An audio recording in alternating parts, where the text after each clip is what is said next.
Forget mock drafts and trade speculation, we are breaking down the biggest holes on every roster, the one position each franchise has to address when they're on the clock this Thursday at the draft. And we're going to be covering all 32 teams, starting with the Tennessee Titans. I mean, with the Titans, really, it couldn't be more clear, they need a quarterback. After sitting out of free agency at the position, all signs point to them making their move in the draft. It's a bold reset just after 1 year of the deepest quarterback class ever, but the timing just feels right, and it's probably going to be Cam Ward that they take number 1 overall. Now, Cleveland, though, they can go in plenty of directions with the 2nd overall pick. Considering the Deshaun Watson situation, though, the departure of Jameis Winston, a mega extension for Myles Garrett, and recent trade for Kenny Pickett, everything is pointing towards them going for a cost-effective option at quarterback, which along with some help on the offensive line is the biggest need in this year's draft, and totally could see them going with Travis Hunter. The New York Giants are next, and considering their recent addition of veterans Jameis Winston and Russell Wilson, they too need to find a long-term solution under center. And sure, yes, you could argue that they do need some help in the trenches, or even that they could go with Travis Hunter if he's sitting there as well. But in the event that one of the top 2 quarterbacks do fall there, don't be surprised if they end up going quarterback with that number 3 overall pick. The New England Patriots. Now, with how Drake May's rookie effort went, that means that they won't be looking in that particular direction for a quarterback. Instead, they desperately need to fortify their offensive line, which was bottom 5 in the league for pressure and sack rate allowed in 2024. I mean, honestly and truthfully, I could totally see Will Johnson going here and taking just an offensive line stud that they need to try and protect Drake May. But if Travis Hunter is there, for some reason he falls out of the top 3, the Patriots are going to take him. I mean, no doubt. I mean, he can be used on the offensive or defensive side of the ball. But truthfully, I think they just need to kind of protect May so that way they can start to see him flourish a little bit more with all the weapons that they did try to add this past offseason, and just see what they can or what they do have with Drake May now. The Jacksonville Jaguars. Now for Jacksonville, sorting out a leaky defense is definitely the priority, with the 2nd highest percentage of scoring drives allowed and the lowest turnover percentage in the league. And while the unit could use substantial improvements at virtually every level, there is more talent up front in Josh Hines-Allen and Trayvon Walker than there is in the secondary, which is to say that the defensive backs got picked apart and probably will be picking high in the draft to go and get one, and would be a substantial improvement on what was the worst pass defense in 2024. The Oakland Raiders. Now with the Raiders, their move for Geno Smith has completely altered their priorities heading into draft night, and while 6 overall may be a little high when factoring in positional value, there is no doubt that the biggest need for the team that had the fewest rushing yards in 2024 would be a quality running back. Raheem Mostert alone won't cut it in an AFC West stacked with defensive talent, and if last year taught us anything about building a winning offense, it's that running backs still have a seat at the table. The New York Jets. Now with the Jets at 7th overall, they're going to be looking to give every possible opportunity to Justin Fields to prove that he is their guy. With Tyler Conklin on his way out, the Jets offense could be tempted to replace him with a loaded tight end class. More than anything though, the new regime needs to communicate poise and foresight to a fan base constantly in flux, and nothing screams stability like picking an offensive lineman in the top 10. Helping Fields settle in with more security in the pocket on an offensive line that steadily improved as 2024 went on would be a sensible and productive route to take that the Jets given their chaotic season last year. The Carolina Panthers. Now, having conceded the most points and yards by a considerable margin in 2024, there is no doubting what the Panthers have to address. Similar to Jacksonville, this defense could use upgrades everywhere, but a lethal edge rusher would make the most significant difference to the unit's output.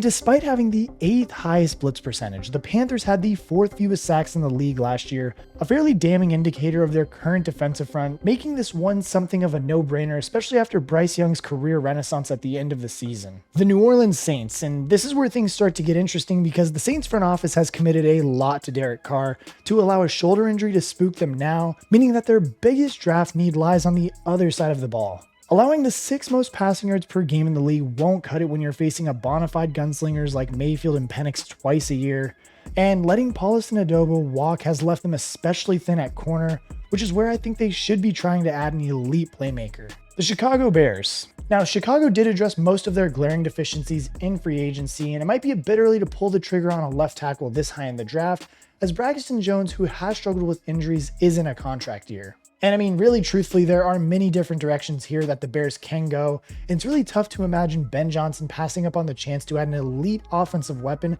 particularly in a thin running back room at Soldier Field. But if you are a Bears fan, let me know down in the comment section what you guys think that the Bears are going to do with the 10th overall selection. The San Francisco 49ers, and well, the 49ers are in a complete opposite situation, losing countless pieces in free agency, coming into the draft desperate to plug an increasing number of holes in their roster. The defensive line is obviously the most obvious need, and they're in luck as this draft is one of the most stacked at the defensive tackle in recent memory.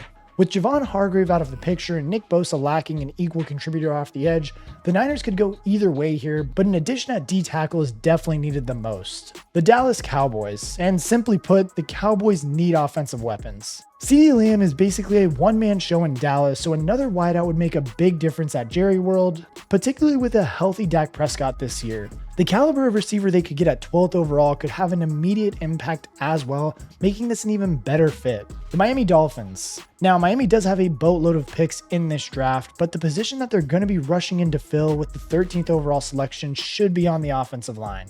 As we all know, protecting Tua Tagovailoa isn't easy, and it got a lot harder following the retirement of Teron Armstead. And truthfully, the Dolphins just weren't great at the offensive line this past season, so they're going to want to address that situation as fast as possible, and they need to in this draft class, I think. The Indianapolis Colts. Now, unlike many other teams on this list, the Colts have a pair of talented young quarterbacks who would greatly benefit from a reliable outlet in the passing game. Considering Indianapolis's tight end room had the second fewest receiving yards in 2024, the Colts front office should consider tapping into this loaded tight end class as soon as possible. Now, at number 15 overall, the Falcons will need a game changer off of the edge. Atlanta hasn't had a serviceable pass rusher in what feels like forever, and as we've already mentioned, this class has a wealth of talent across the defensive line and is fairly straightforward.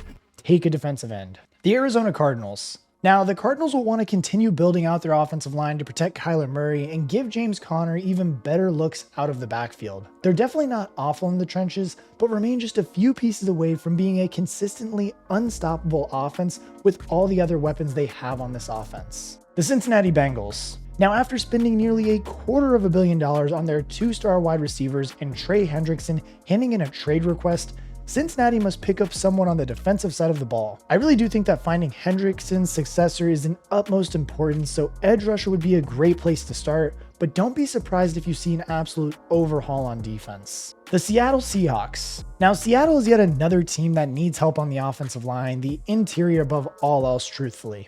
Now, I mean, as one of the very worst run and pass blocking units in the league, which was riddled with injuries, the Seahawks will be hoping for a consistent interior lineman at number 18. The Tampa Bay Buccaneers. And yes, you can argue that while the Tampa Bay Buccaneers did make the postseason, they were a part of way more shootouts than fans would have liked to see. For a more sustainable winning strategy, Tampa Bay needs to build out their defense, and with a 35-year-old Levante David entering his 14th NFL season, an off-ball linebacker would be the perfect place to get young with their first pick in this draft. The Denver Broncos. And now look, the Broncos have a huge position of building on a huge year-to-year turnaround and should focus on strengthening Bo Nix's supporting cast. In this 2025 class, I think running back is the most obvious spot to look for Denver. The Pittsburgh Steelers. Now, Pittsburgh is in a tough position at 21 overall. There's really no long-term plan at quarterback, and the most important position on the field is quarterback, so I think it leaves them with no choice but to take one in this draft. The real question now becomes is who is it going to be, where are they going to come from, and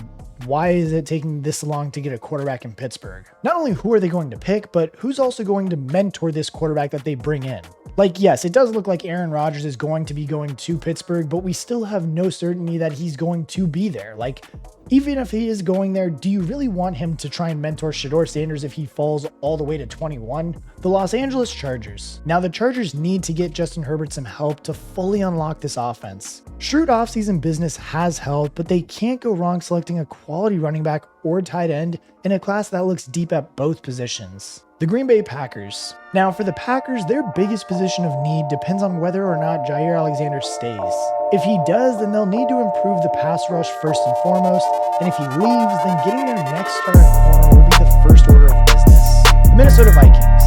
Now, the Vikings are in serious need of a defensive back, and they definitely don't need to replace Harrison Smith because he's just aging, but for a concerning lack of depth at corner,